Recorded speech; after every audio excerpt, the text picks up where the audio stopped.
कोकणातील प्रत्येक अपडेट जाणून घेण्यासाठी आजच माझे कोकणच्या सोशल मीडिया प्लॅटफॉर्मला लाईक, फॉलो आणि सबस्क्राईब करा। लांजा शहरात महावितरणकडे घरगुती वाणिज्य औद्योगिक शाळा आणि सहकारी कार्यालयांचे ग्राहक आहेत।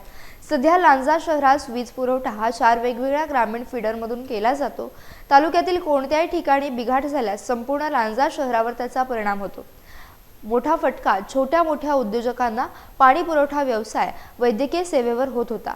लांजा शहरात शाश्वत अखंडित आणि योग्य दाबाने वीज पुरवठा होण्यासाठी आमदार किरण सामंत यांनी पाठपुरावा केला आणि लांजा शहरासाठी स्वतंत्र फीडरची उभारणी होत आहे। आज लांजा शहर विद्युत वाहिनी सिटी फीडर उभारणी कामाचा भव्य शुभारंभ होत आहे।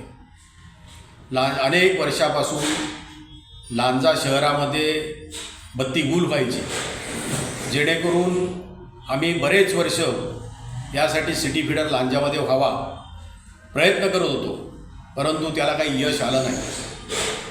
ज्या वेळेला लांजा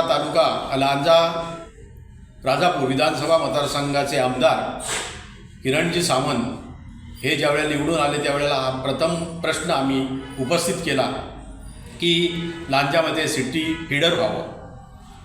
परंतु का लांजामध्ये एवढ्या वेळा पावसाळ्यामध्ये असो उन्हाळ्यामध्ये असो 7-7, 8-8 तास लाईट जायची आणि त्यावेळेला व्यापाऱ्यांना त्रास होत होता, छोट्या मोठ्या व्यापाऱ्यांना पण त्रास व्हायचा।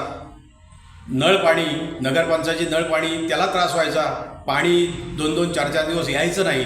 त्याचबरोबर हॉस्पिटलमध्ये पण असाच प्रकार होत असेल। त्यामुळे आम्ही ही मागणी केली होती आणि 2,35,00,000 रुपये आमचे आमदार भैयाजी सामंत यांनी आज ते आम्हाला लांजावासींना सुखद असा आश्चर्याचा धक्का दिलेला आहे।